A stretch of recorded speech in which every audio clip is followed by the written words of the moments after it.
Wen People Talk, Community Podcast.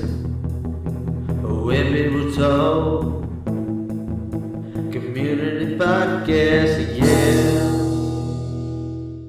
Hey everybody, Season Vocal Cord here, exchange here with Calvin, doing another episode of Wen People Talk podcast. So I'm here with Calvin Hsieh. Did I pronounce that right? Calvin Hsieh. Hsieh. Almost, yeah. Okay, thank you. But yeah, Calvin's the co-founder of StormX, CTO, and we just have a great privilege here to have a chat with him. So thanks for being here, Calvin. Yeah, thank you for having me here. I really appreciate the chance and have the opportunity to talk to everyone here. And again, my name is Calvin and the co-founder and CTO of StormX. The company has been around a little bit over 8 years and been through a lot of roller coaster rides during the market. And for sure, like there was a lot of up and downs.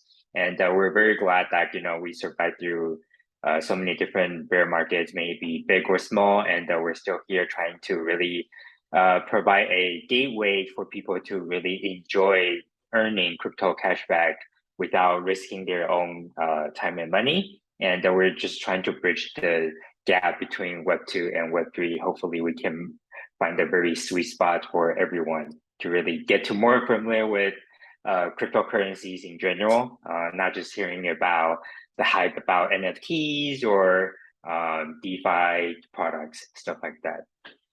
Yeah, definitely. I think you guys are doing a great job. I'm really excited to just get to know you better, Calvin. I'm kind of here on behalf of the StormX community to try to get to know you better, just because, I mean, Simon's so much more visible. He's very much more active on socials. And so, obviously you're a very important part of StormX. And so, a lot of people in the community are like, oh, we want to see Calvin. We want to get to know him better. So I'm just really excited just to learn more about you. So can't wait. Yes. I'm just curious if I'm familiar with Tony Hsieh, who's I think the Zappos guy. And I think he was Taiwanese. So is that your background as well, Taiwanese, or is it Chinese or? Yeah, I'm Taiwanese, and I was actually born in the States, but I grew up in Taiwan, and I'm really happy with this kind of background, two different culture background, and that really brought up to like in not just Taiwanese, but like more like an Asian family. Like things are very tightened down and really closed-minded compared to Western culture, whereas everything is very open-minded. People get to explore on their own, stuff like that. But like the school culture or the education culture in Taiwan or in Asia, I would say is very closed loop, where like you have to follow the syllabus strictly, and then there's really no way like you can do things on your own compared to like in the States, people like teachers are encouraging people to join the clubs after school, play some sports, etc., etc. But like people in Taiwan are really focusing on education, learning, and going to the after school thing to keep learning, right? Like they need to take additional English or math or science courses after school to really excel on the exams, because they had to take exams to go to high school and college, and those are really hard. And depends on the score you are, you will be placed in a different tier. So having this kind of two different backgrounds really translate me into myself trying to start a business, being an entrepreneur. And I think it's getting better now in Asia. Like they're more startup friendly, and a lot of investment opportunities over there. But like when I started it, like even so, I say I live in Seattle, right? So like the Seattle area, even though there are big VCs or angels in here, they're still very conservative. Like even back then, like 7-8 years ago, we were trying to make a raise. Simon going out there on roadshow, trying to convince VCs or angels around the Seattle area. Like we didn't get any luck, like because cryptocurrencies back then, people still worry about Silk Road and stuff like that. Like, is it a scam? Like, is it safe? They're very risk averse. And but we were fortunate enough to find some people that see the future in us. in the Seattle area, and later on in Cali and all over the place in the world. So yeah. Oh, that's really neat. Those early days, I imagine, were fun. Yeah, definitely. I'm just curious, what drew your attention into crypto and blockchain? I mean, how did you decide that that was kind of a path that you wanted to follow for your career? Yeah, so I guess originally it all started as like a school project, and we were trying to see how can we provide a chance or opportunity for people to really get to know about cryptocurrencies in a way it's safe for them. So we started this long time ago. I don't know if you were aware, but the app used to call BitMaker. And Mhm. what we were doing is we allow people to watch a short advertisement, video advertisements in return for a fraction of Bitcoin, right? So they can get Mhm. a few Satoshis for watching 30 seconds video ads. So that was how we started. We want to provide Mhm. this very easy way for people just to earn crypto Bitcoin back then, right?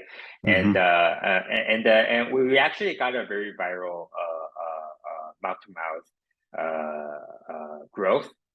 So we started like with a subreddit, one of the subreddit out there. I don't remember which one actually, but we posted it on there, and then people actually were really interested. Like, oh, this is like a very easy way for people to earn Bitcoin, even though it wasn't really much, but still, like it was something to get started. And so that was the first idea. Then we pivoted, sort of focusing on play tests. So we're allowing people to play games by downloading games and traversing through levels. So by reaching a certain goals, they will earn even more cryptocurrencies by completing certain tasks, right? And then now we sort of pivoted to shopping where it's more repetitive.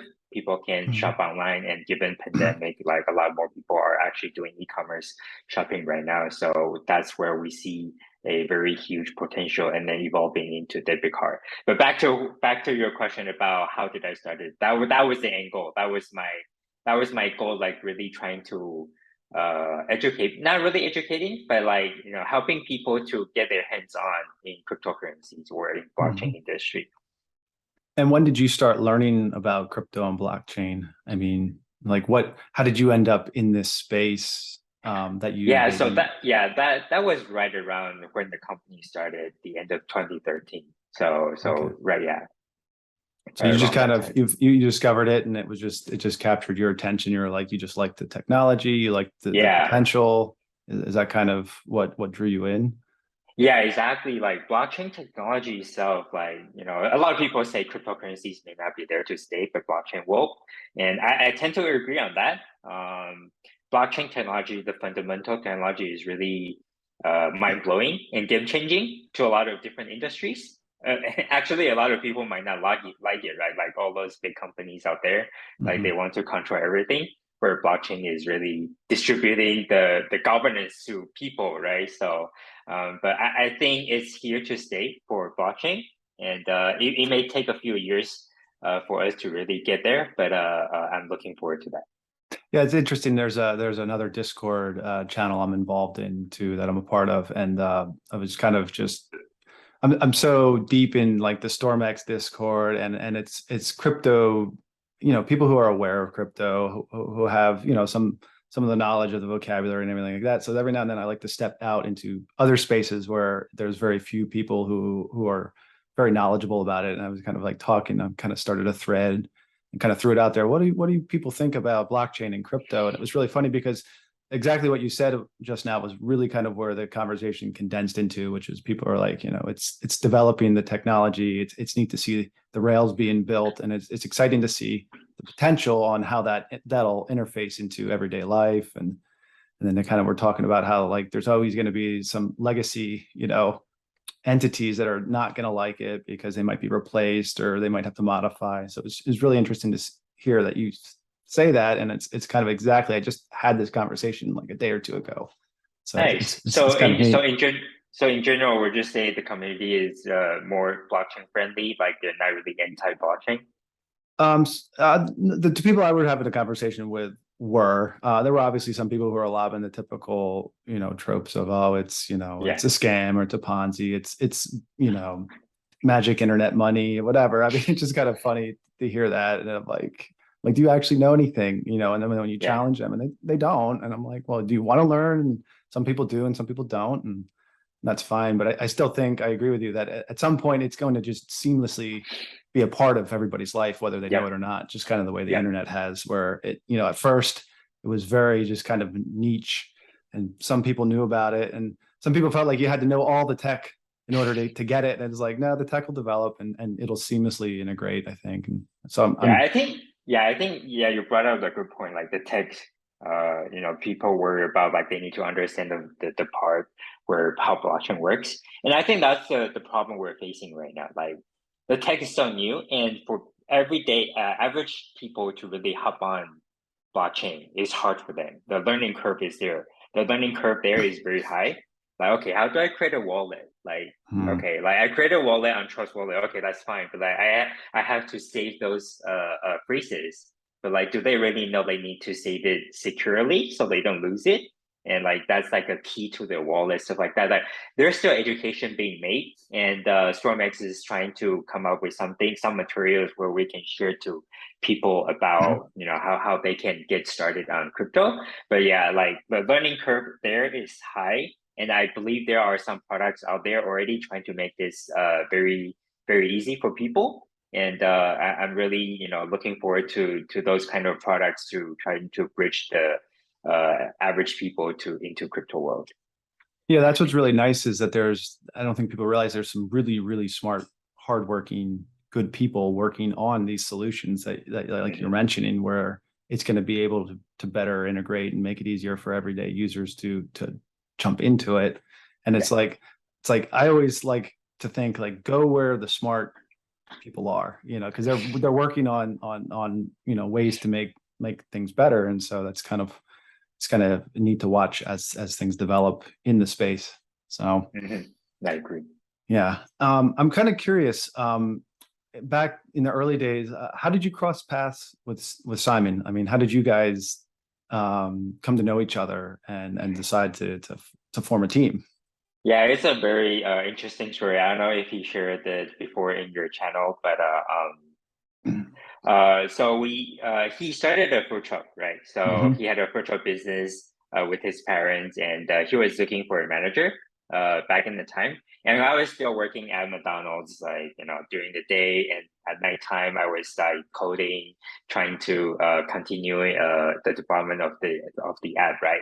And I found this opportunity because I was like almost running out of money, so I needed some spare cash to pay for my rent and for my living. And I saw his job posting on Facebook, looking for manager, and I went ahead and applied. And I think he was pretty busy or something, but then he didn't really respond it. So I constantly ping him, hey, like, is this position still open? So I was being very, very persistent, and he eventually met up with me at a Starbucks, Starbucks, and we chatted, exchanged our ideas, and he realized I have my own startup just like him. Like we're both trying to be an entrepreneur, and he actually wrote a paper about Bitcoin when he was in college. So like he was really interested in doing the business with me, and he wanted to know more about it. So I think after I joined his food truck 6 months in, like he was like, okay, like it's probably time for us to really talk about how can we work together going forward. So I shared the data and information with him, and he was really excited, and he wanted to hop on board full time. So I think that was when he quit his daytime job at the bank and really joined K Codes when he used to call back then. So I think it was right around 2014, 2015 ish time that when he joined full time.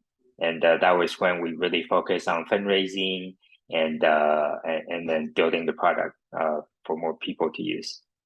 That's really interesting. You guys just had a chance crossing of paths, really, right? I mean, we went to the same college, but we didn't really meet each other. And I mean, he was in the business major and I was in computer science. It's not like we will cross paths, but like still, like what I've been saying is meeting the right people at the right time, at the right place. And I got a chance to really meet him. And I think, I was pretty lucky, I would say. Mhm. Because when I started the company, like I don't really have that kind of financial business background. So I've been wanting to have like a co-founder that has that kind of background, the opposite of me, right? That can Mm. compensate my weakness. And I was very glad to find him, where he was studying Foster at University of Washington in business and financials. So like, get to really exchange ideas and have this kind of great synergy with each other. So yeah. So that's definitely like, it's interesting because I was going to ask you like what's it like to have a co-founder, because some people are like, I'll read, and I'm a business owner myself, and I have I'm not a founder, but I'm co-owner, and I have partners that are equal, and I have that experience. But I do know some people are like, oh, you need a single head. And so I was just kind of curious, like what was it about co-founding that you felt like was a better fit for you versus just kind of going solo? Right. So I think, it depends on the person, right? If Hmm. the person is, smart enough or skills enough to really operate the business himself or herself, then by all means, go for it. But for me, I know my weakness. Like, okay, I'm not the type of business person that I can go out and really be, the face of the company, reaching out to investors and all that. Because I just don't have that kind of communication skill like Simon does, right? Like he's really good at it. And that's where like, okay, I know my weakness. Then I need to find someone that can compensate it, right? So I don't want to find another person just looking like me, having the same skill sets or same Mm. background. Then that wouldn't make sense. The company wouldn't move, wouldn't go anywhere. So I've been telling people like finding the right co-founder is really important. And I think you need to find someone that can compensate your weakness, Mm. right? And I think that's very important. I think a lot of people tend to find people maybe with like a light background or skill sets, but like really you need that kind of sparks between your co-founders to really evolve, right? Mhm. Like, Simon and I fought a lot. Well, not like actual fight, but like we argue a lot in the beginning, in the beginning phases of the companies when we used to work together, because I think my background like just tend to be a very shy, quiet Asian person, and then Simon is really outgoing and outreaching, and he wanted to have a very direct conversation, and I'm not used to it, right? Like I Mm. grew up in Taiwan, where like I'm not used to really confess to people or really argue with people. So like it was like I will listen, and whatever feedback you have, I will just digest, or I won't even argue back, right? So that was Okay. the old Calvin, and then he really sort of like upgrade me. He helped me to upgrade myself to be the person where like, okay, I think direct conversation is much more effective in terms of business, and even like in relationship or making friends, right? Like, maybe, and it really depends on the person as well, like you're talking to. For Simon, he just wants direct feedback. He hates wasting time. And I Mm. realized that. So like I started becoming more direct, and don't waste his time. So like this kind of interactions really help shape our relationships even further.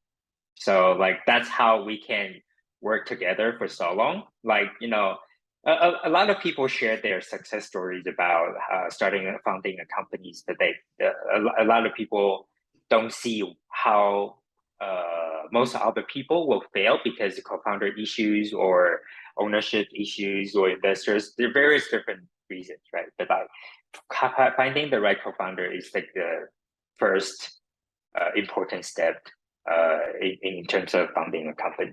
Hmm. Was it really hard for you to overcome those personality differences, or were you? I mean, I know there were obviously fights, but I mean that was one of those things that, like, when you have a co-founder, you can obviously leverage on the skill set. You can take advantage of that, but you have to bridge that personality differences. And I mean, I didn't know. Like, I'm Yeah, just curious. Was it very difficult, or was it just like kind of a short period of time where you had these? I think it took me some time, but I don't remember how long it really take. but like Simon actually called me like a sponge because I can absorb everything, and then I just keep learning. I learn very fast. So he likes to call me sponges because I can absorb. And I think I did that because he told me that, you know, he didn't want to have like indirect conversations, and he hates wasting time. So I absorbed that kind of information and really try to change my style, like how I can work with him, and then how we can really partner up in the long run. So like it took me some time to really get used to it, but like eventually I came to, you know, the Calvin right now. And for me, I'm changing right now still. Like, you know, the management style I need to change because our team has grown significantly compared to last year. And then my management style definitely need to change. Like I used to be, you know, pretty buddy to everyone. Like I 100% trust my colleagues to really complete their tasks. So nowadays, I think, you know, really need to really not really micromanage. I still trust them to deliver the work they're working on, but then really still need to do follow up, like expecting them to deliver on time, and you know, some improvements needs to be made and stuff like that. So like even now, like I'm changing, right? Like I think people in the company can see me changing as well. Like I wasn't being like a like all good person, you know, just like, oh yeah, whatever. But then now I'm expecting results. Like I'm putting pressures on the team so like we can actually get things moving in a timely fashion, right?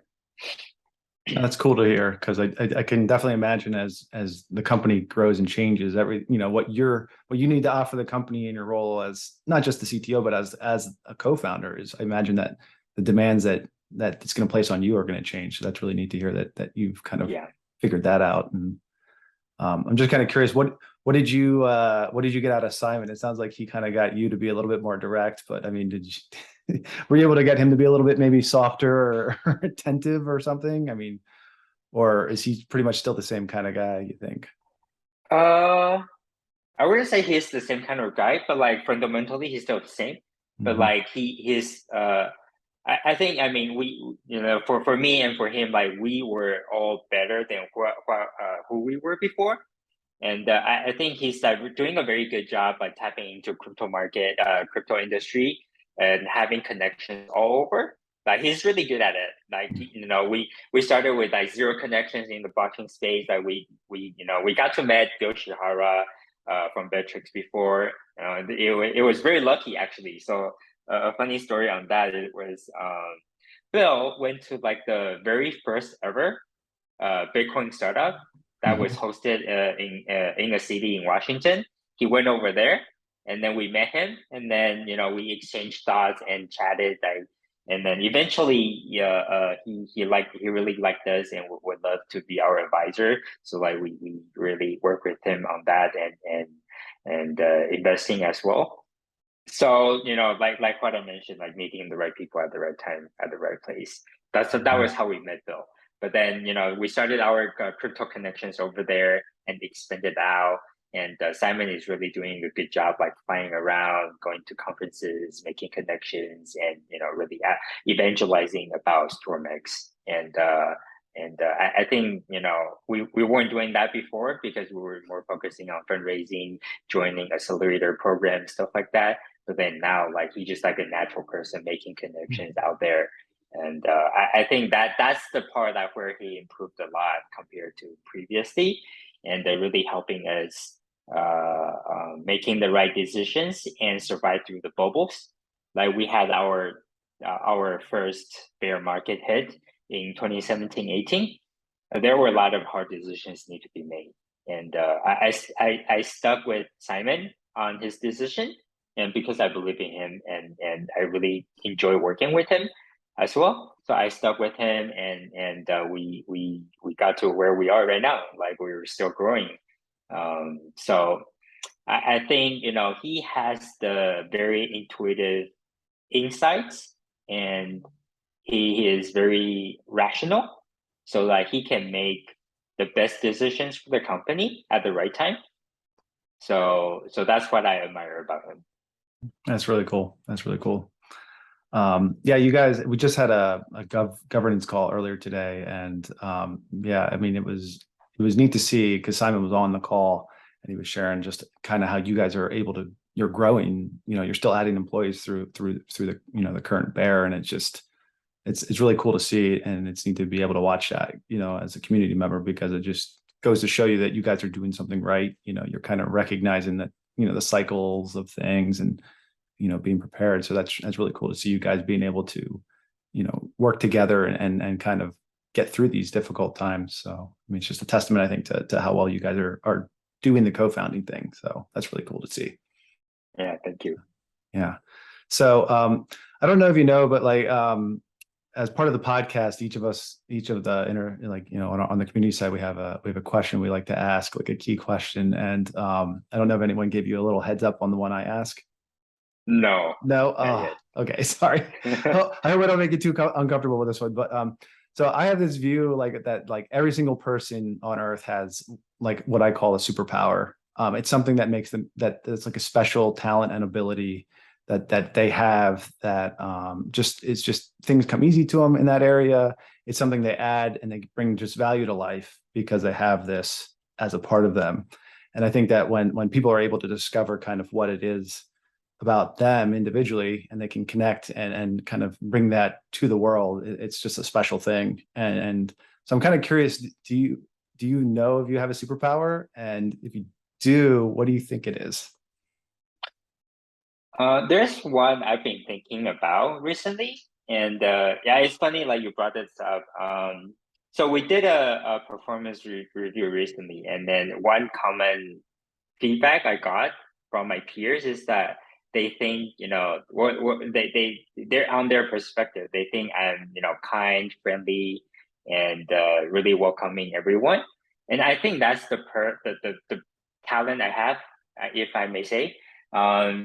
I can give you an example, right? Like back in middle school, when I was in Taiwan, I don't know about America or in the States, but in Taiwan, people tend to form like smaller groups, right? Like they have their own group that they go out, hang out with. So like in a classroom, you will have like multiple different groups. Like like between groups, they won't really interact or have a good relationship.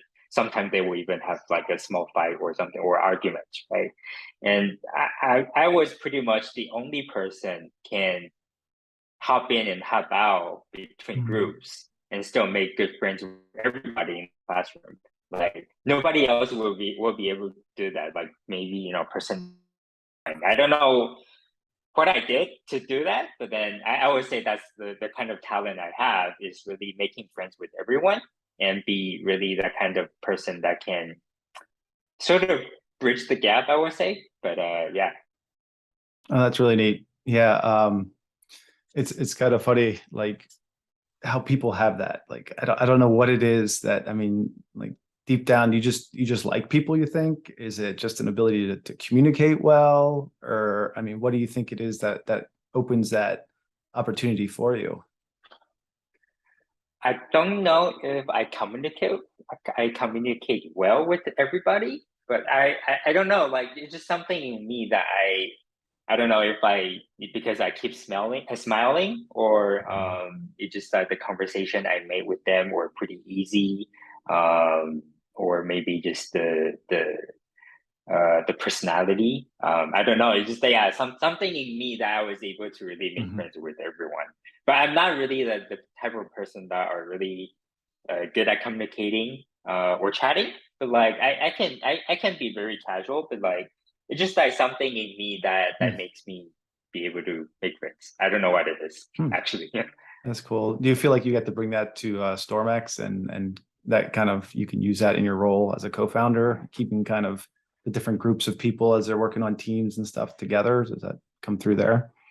Yeah, I would say so, but it's also a weakness, right? Like if they see me as like a very kind person, like would they expect my decisions I make, right? Like okay, would they be okay? They think me as a friend, like they will come back to me and say like I don't think this is right, or we shouldn't do this. But like, I of course expect their feedback and suggestions, but like would they be respecting me is another question. But like still, like I would say like that sort of transform the culture in StormX to be like a very friendly environment for people to work at. I haven't seen any issues that they're not respecting me or whatever, but then eventually it could become a problem or weakness on me. Like I may need to change again on that.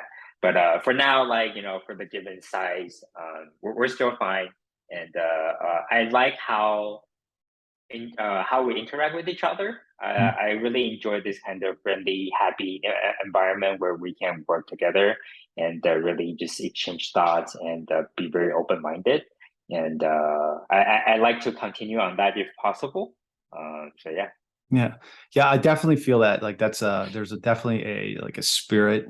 There's like an ethos in StormX, top to bottom. Everybody I've ever dealt with on the team has kind of a very similar kind of just like a kindness to them, and it's refreshing because in the crypto space, there's a lot of toxicity. There's a lot of just anger that can come out at different times. You're in many cases, you're dealing with people's money and they can get very emotional about it. And it's just, I've never had a sort of like a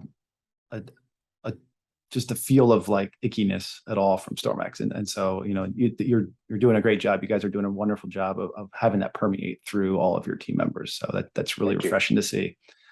And it's interesting to me too, because I like the idea that when you talk about these kinds of skills that people have as superpowers, because in that kind of comic book world, you have superheroes and you have supervillains. And so, the supervillains have superpowers too. And it's just all a matter of how they use it, how it comes out of them. And so, there can be weaknesses associated with that. So it's interesting to see, and to learn more about, kind of how you are and how you get to express that and that comes out. So that's cool. Thanks for sharing that. Appreciate that. So one other thing I wanted to ask you about was, I don't know if you knew this, but I guess Matt had shared on a previous episode that you have a hobby that you like to do, photography. Yes. Is that true? Yeah. Yeah. So how long have you been doing that? Is that something that's been a passion your whole life, or is it something more recent? It has been a passion for my whole life. So I think it started in middle school. So I really I enjoy taking, pictures of my friends and any moment, like their embarrassing moment, their and just shooting around. I think I tend to do portraits and sometimes landscapes if I'm traveling around. But I enjoy it. I love making memories and going back and reviewing those photos and albums. Are there any particular landscapes that really you prefer over others? Or is it just pretty much anything in nature that you find beautiful, you just want to capture? I think I like lakes, especially if the lakes is just very flat and calm, where it really reflects on the mountain or the sky. That kind of reflection is really is the stunning view that I love. Yeah, that's cool. Yeah, I have a sister who's really into photography, and it's something that I've kind of been interested in. Like, what is it about it that draws a person's attention to want to capture things? Because I'm the total opposite. I'm like living life. I'm the guy that never takes a photo. I'm just like taking it all in with my eyes. I never stop to think that I want to capture a moment. And so it's just kind of interesting that what I like crack into the head of people who are into photography, and what is it about it that reminds them that, like, oh, you got to capture this. What is it like? Am I missing the beauty of a moment, by trying to just observe it all in the moment, that I'm not capturing it? And so, like, is it just like you feel like drawn to see like the beauty, you just have to capture it, or? Yeah, no problem. So really is capturing the gorgeous moments and really building the memories as well. So down the road I may forget, like I really hang out with, a group of people, or maybe I've been there. So really I just enjoyed reviewing that kind of moments. And I have two dogs as well. I actually have two Shiba Inus. So really, capturing their moments, I really enjoyed that as well. Just like, they can be very spiky and fun, and having really cute moments. So really capturing all that, and sharing with my friends families and even on Instagram. So it's just like about building memories, I think. Mhm. I enjoy reviewing memories and sharing the memories with people. I would say so. Like Mhm. when I was in London, I tend to take pictures. So we had a working session in London last month. Yeah, last month. So Mhm. yeah, I tend to take pictures for the team as well, just like really jotting down the memories and record it. So So people could find you on Instagram if they want to see some of your photos you post, or is that more of a private thing that you kind of just keep oh, for my yourself? account is private, but my Okay. two dogs, they have a public profile if they want to follow. Okay, so they can find your dogs on Instagram. That's Yeah, great. That's yeah, really cool. exactly. That's cool. Yeah. Um, just a couple more questions. One question I wanted to ask you is there anything you wish you could tell yourself from 5 years ago that you know now that you wish you knew then?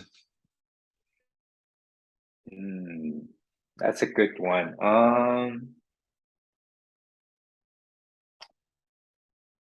I say, yeah, be a more open person. So, like I mentioned, like I used to be very shy and quiet.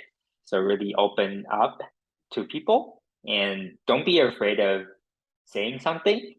Like like I would say I'm good at reading people, like, if they're sad or they're happy. So like I can, maneuver over like, okay, if this person doesn't really like direct feedback, then I wouldn't do that. But then, like Simon really helped me get to the point where I am comfortable sharing any thoughts with anyone. And I think I wish I've known that early on, so we don't waste too much time. Yeah. That's cool. That's good to know that. It's good to know you're learning that too. You know, it's good to see sometimes it reflect, like Yeah. you said, like memories, you have your own personal growth too. So Yeah. that's cool to see. Yeah. So the last thing I wanted to ask you is, I know that sometimes, like I said, I have a business, I have employees, and so sometimes when you can be a little bit separated from the people who are kind of boots on the ground, and so the interaction between you and me at this moment is your co-founder, kind of high at the top, and I'm kind of a representative of the community at this moment. So I'm just kind of curious, do you have any questions for a community that I can maybe try my best to answer for you? Just kind of want to give you. Yeah, I'm always curious about like how community thinks about StormX. I've heard things from Martin, of course, but Mhm. then I really, what they think of StormX right now and what they think that we can improve on, and what they really love about StormX that they keep coming back using our product, and how can we make it even better or like having a viral loop Mm. to really help the communities grow and grow our user base, etc. Yeah, I think one thing that I think from a community I wanted to share with you is that the community really likes the team in terms of that niceness, that personability. You guys do a really good job of creating a good, positive culture in the community, and so the community really appreciates that back. And it's interesting to see that interaction, that every time a team member kind of steps in the Discord or even on socials, people really like that. And so it's something that you guys have that's good and positive. So I hope you know that. In terms of things that I think the community wishes that could be improved or better, um, I get a sense that people really want to, they're excited about StormX, they're excited about the app, and they wish they could share it with more people.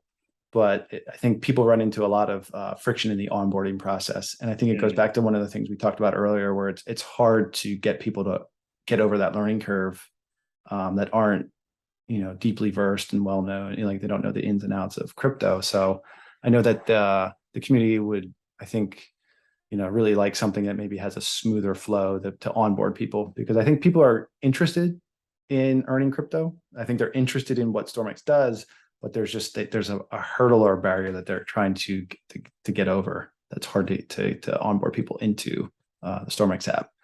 I think those are the two that I know I very passionate about, because I always share with other people like, hey, you got to go to StormX, and my friends and family know that I'm involved in a crypto thing, as they call it, but when I try to onboard them, I run into a little friction there, but thank you for the feedback. Alex and I have been working to really improve on the onboarding part, and we have a new PM joining that will be focusing on shop, and hopefully, we can improve further on onboarding and really making the app intuitive for people where they can share and have, your grandmother or grandfather join StormX and start using it.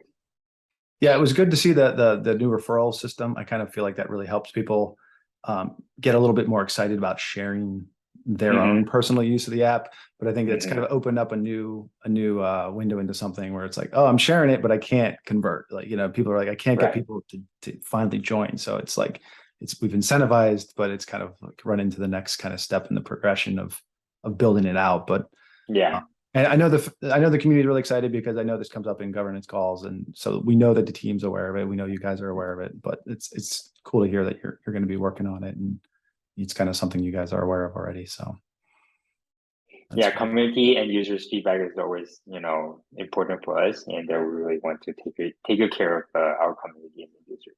All right. Well, that's kind of all that I wanted to get through today, Calvin. So again, I just really want to thank you again for taking some time to share yourself with the community. And I personally appreciate just kind of getting to know you a little bit better. And just again, thanks so much for taking the time to do this. Yeah, no problem. And thank you so much for the opportunity for having me here. All right. Thank you. And so we'll catch you guys later.